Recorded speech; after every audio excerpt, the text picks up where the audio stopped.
Saan ang tunay na pahinga? Ploma ni Ronz Mangangata. RCG, May 11, 2024. Ba't ganitong na tila'y ikaw ay pinagkakaitan sa bukas na gusto mong makamtan? Ba't parang kulang na ginawa mo naman ang lahat para sa kinabukasan? Minsan sarili tinatanong kung ano ang kulang, kung ba't ika'y di napagbibigyan.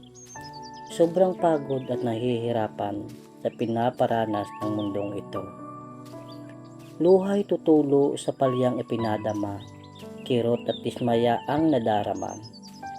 Kaya sa isipan may maraming katanungan kung talagang ako'y hindi naging sapat.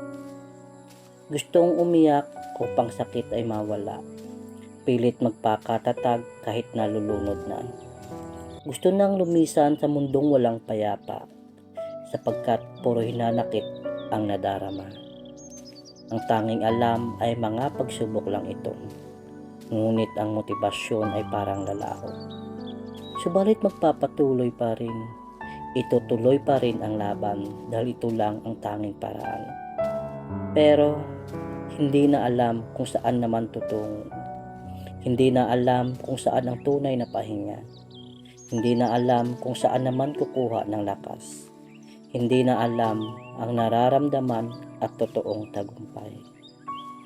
Siguro ay hindi para sa akin ang tinatahak. Siguro ay hindi sa akin ang ipinagpapatuloy.